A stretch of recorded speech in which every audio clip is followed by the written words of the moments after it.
Big East opener. What a win. Let's get into it.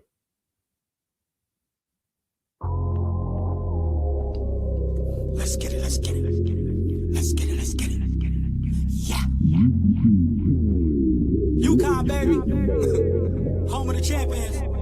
Let's go. Do you guys hear me? I feel like my mic is off. Let's double check this. I'm sorry to start off with such crappy good there. Default. Let's go to nope. All right. Sorry about that, guys.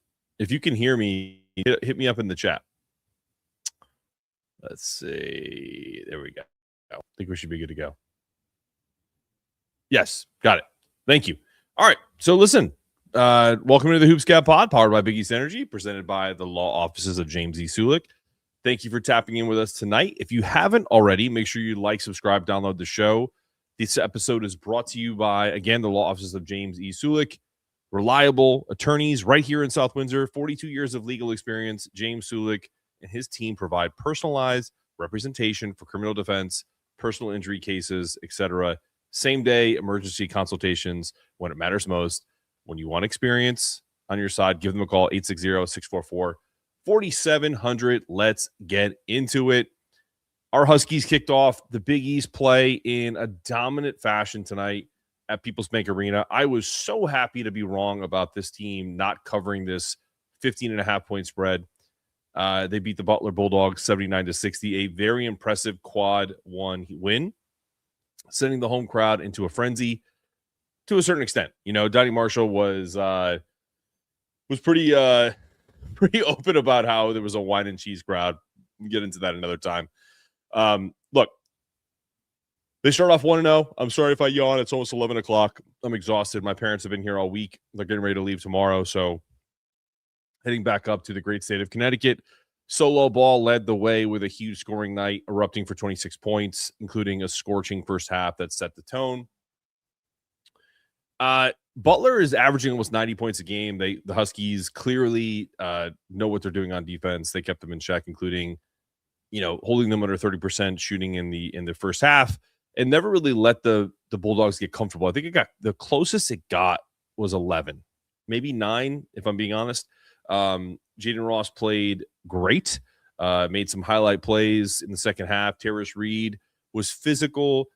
We'll get into some nuance about Terrace and how I don't love how he handles the ball for a majority of these post-up plays.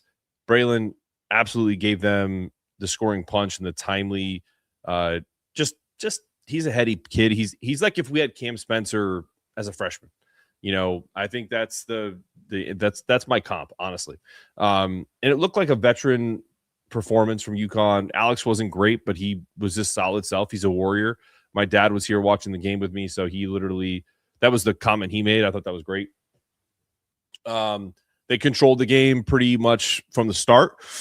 With the exception of that initial 11-4 start of the game. And I looked at my dad and I said, listen, the Big East is not as bad as everyone says it is. And I just think UConn is so much better than most people realize. And I give my co-host on the Big East Weekly show a lot of credit because, he talked about how he thinks UConn is just so much head and shoulders above everybody right now. Maybe not towards the end of the season because he likes St. John's, but I do agree that UConn is making it look easy, even though they're not playing great. And so, because this Butler team was lighting it up, scoring 90, 95 a game. They had 113 in double overtime win against Providence. Michael Ajayi looked pretty pedestrian today, and that was a welcome change for me because I think Ajayi has been great, and I just absolutely want Steph Castle just hit a 3 in the NBA Cup Finals as it's on the screen to my left. So a little UConn love there. They're down 105-108 to the Knicks if you're watching that. But yeah, good game. They won both halves. But you don't see that in college, and I think that you're starting to see that killer instinct that UConn has built up over the years. I'm going to put the link in the chat if anyone wants to jump on and give me their thoughts so I don't have to talk all night because I'm exhausted. I want to go to bed soon, guys. I won't lie to you. These late tips are fun, but to do a live reaction afterwards, not easy. So there's the link. Feel free to jump in. Yeah, you and my cousin's husband, Chris Smith, has talked about how he wants to find Jay Ross more minutes. So shout out Chris Smith and David Weaver right here. I don't necessarily disagree with you guys. I think it's all situational. I think the matchup today was a great opportunity for him to get after it. And so, I think sometimes when it's a bigger physical team, they try to go with Jay Stu because he's just got a little more juice when it comes to that. But keeps playing like that, man. Give it to me every week, every game. We got DePaul on Sunday. And look, for everybody that's like, oh, DePaul, they suck. Look, DePaul, with the exception of like one stretch of a game against St. John's, played pretty well against St. John's. So I just want people to respect the league and respect the opponents that we're playing. This is a great comment from Steve. I still think the best version of this team is still to come. Listen, man, it's December 16th. I sure hope so. Yeah, I agree too. 1000%. Let's look at some of these comments. Holy cow. Let's see. Definitely want to get that first one out of the way. Nice win, Jennifer and Steve. Love you guys. Mullins gets better each game. I totally agree with that. Ross played great. Yeah. Sorry about the mic stuff earlier. I just, got on here and I didn't hear anything in my headphones and just wanted to make sure you guys could hear me. Let's see. Anything else? No? Oh, Steve, your mic's not connected, man. If you're listening, just connect your mic and I'll let you jump on the stream. Absolutely. I look. Can someone explain to me what happened at the end of the game when Eric follows up that miss by, I don't know, I think it was Alex or it might have been Silas, and he gets the dunk, but they put him at the free throw line. Was that a goaltend because he hung on the rim, or what was the deal there? Because my TV was muted because we have kids that are sleeping, and so I was just watching the game. If anyone knows what that is, let me know. Yeah, Steve, if you want to come back on, man, you just gotta connect your audio so that people can hear you, because I can't put you up on our stream unless you do that. Nelson, need better point guard play for better teams. I mean, let's take a look at the numbers, man. I foul and a goaltend. Okay, so they took the basket away for some of us who might have had them over 139.5. That was a big play. So those half point plays where you don't score and those I just was curious. Anyway, 11 assists for Silas. Listen, man, and that's the thing. And I'm not trying to call out Nelson. Nelson's my guy. He's bought some merch from me in the past. So like, Nelson, you're my guy. But like, and I've had questions about point guard myself. But I don't know, man. Like that, the point guard play is been pretty damn good. If you really look at the numbers, if you really don't get so enamored with what we've had in the past, Silas is the guy. He had 11 assists. Butler is Butler is a quad one win. They're a top 50 team in the country. They were like, they're 42 in the net. If you were getting some votes in the AP 20 top 25. Please do not sleep on this Big East season, guys. I'm telling you, this Big East is not your dad's Big East. It's not the old Big East, but it's literally the same as it was last year. Like the numbers are almost identical. The teams are different. So replace Seton Hall with Marquette. Replace, Butler with Creighton. Yes. Also, the only criticism I have of Silas, straight up, is that I wish he was a better shooter. That's just who I feel. Dude, if they go 20-0, I want to hear what people will do if UConn goes 20-0. No. That's not true. Butler, I think a quad one win is 1 through 50 on the road or at home. I could be wrong. If I'm wrong about that, cool. I'll look it up. But I'm pretty sure that's a quad one win. If it's not, it is what it is, man. Butler's a good team. I don't care. If UConn goes 20-0 in the Big East, which is not going to happen, what will you do to celebrate? I will.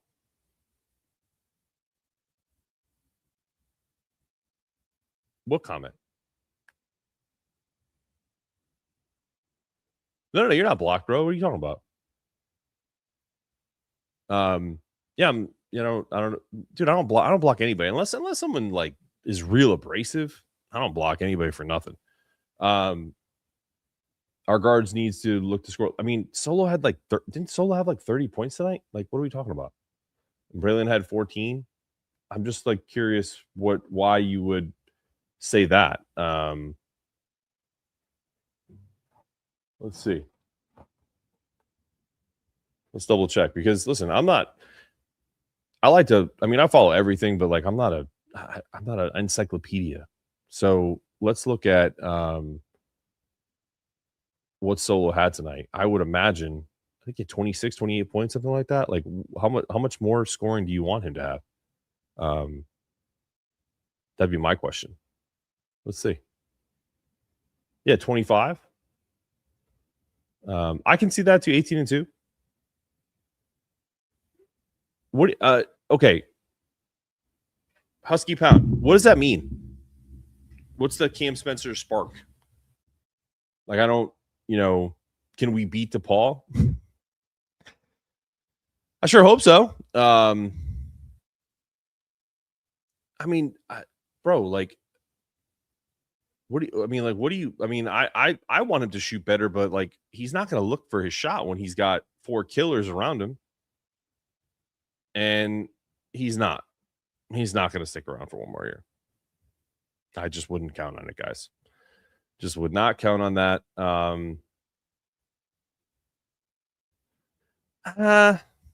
They don't shoot a lot of mid-range shots, guys. Like the only time that UConn wants their guys shooting middies is when they're getting run off the 3-point line to kind of like loosen things up. It's kind of like if you're a passing team in football, you run a little bit to just loosen up, the run game and vice versa. Like I think they want 3-level scoring opportunities, but the most part they're looking for 3-pointers. They're looking for little jumpers or layups.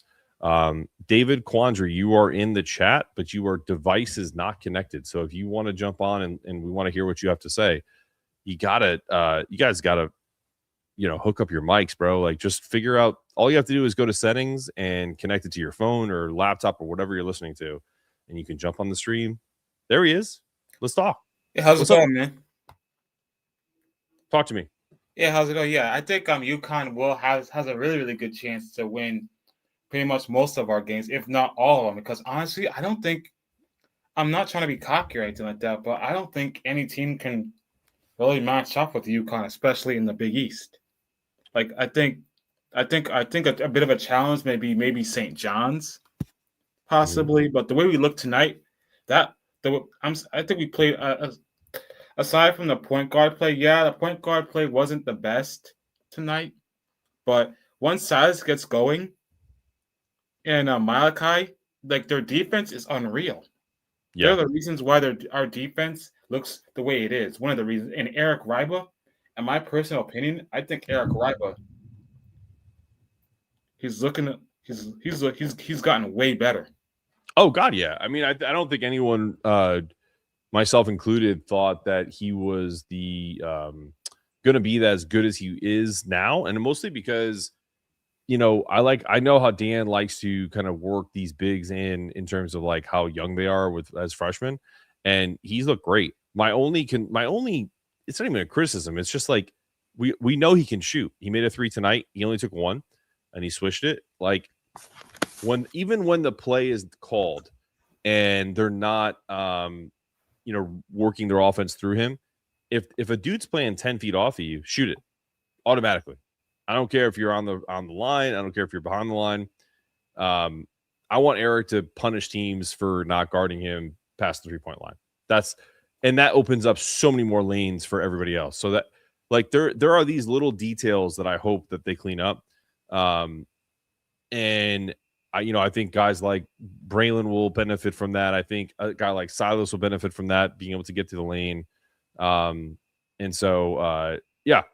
Well, Donnie Marshall said the cheese and wine crowd was in Hartford because so like I agree with that because like for all these people that are talking about how like we need to find this like spark that this team's not hungry, like I just want them to get the support that they deserve. Like this team is a national championship contending team, and we got people sitting on their hands in the Hartford Civic Center, and it's just, or whatever the hell it's called, People's Bank Arena. Like it's just that pisses me off. It just does.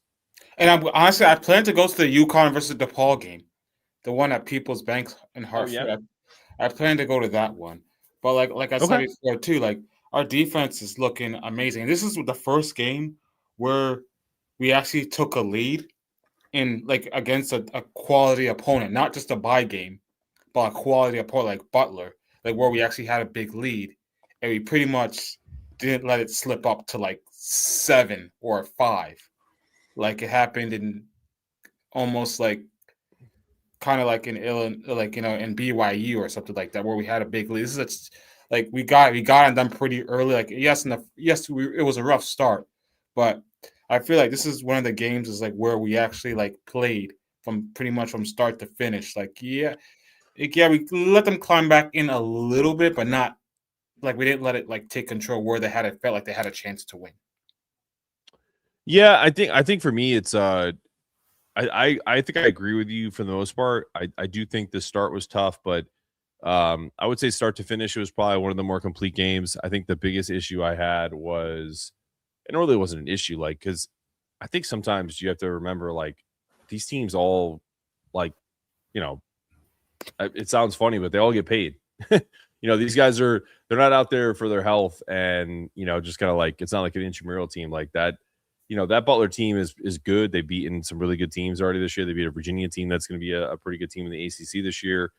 That Butler team is not going to be an easy victory in Hinkle. Like that, UConn should win in Hartford or Gamble against a Butler team that is probably without their best player in Jalen Johnson, and Michael Ajayi played decent. Like he didn't play great, and so if that team can start to put together a couple of wins and they're, a top 2 or 3 team in the Big East, that game in Hinkle in the new year is not going to be an easy game to win. So I don't see UConn like running through the Big East like everyone says there is, because, and I'm not, listen, I know people will say to me, I'm biased, but like, I'm not saying it because I, own this company called the Big East Energy. It's because I've been watching Big East basketball for a long time. Nobody's ever gone 20-0 in the Big East. No one's gone undefeated in the Big East. I think the most wins is 18-2 overall. And if that happens, then UConn is absolutely the favorite to win the national championship. I don't care about what anyone says. UConn is going to have a couple of slip-ups in Big East play because it's just the nature of conference play. Seton Hall has beaten us three years in a row. And Seton Hall has been terrible. This year, they're pretty good. So I guarantee you this year, I've said this already, that UConn is going to sweep Seton Hall, because Seton Hall is actually like a tournament team this year, but we're going to beat them because they're good. We're going to lose to like a Georgetown or a freaking Xavier or someone like that that's probably not on par with us just because of the home and home stuff. That's just how I feel. I hope not. At that point, I hope that, but I hope we definitely don't lose to Butler because we're undefeated against Butler.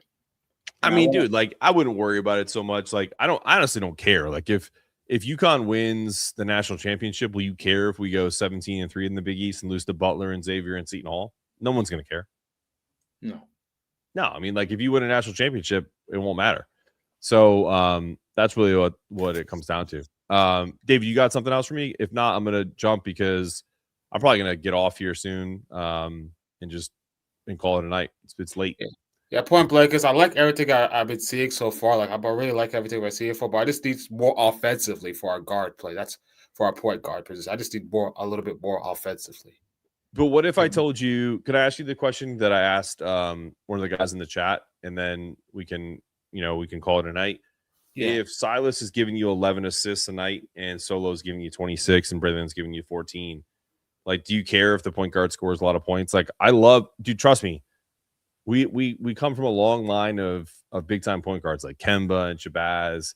Even if you go back to, a guy like Tate George, like guys that like were shoot for Khalid El-Amin is my guy. Like if you're a pass first point guard, you typically didn't play at UConn, but that's okay.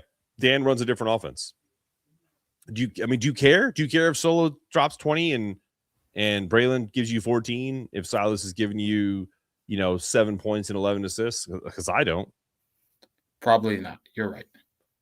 Yeah, like I don't care about being right. I'm just like I just don't want us to focus on that so much and like shit on the kid that had a lot of expectation coming in.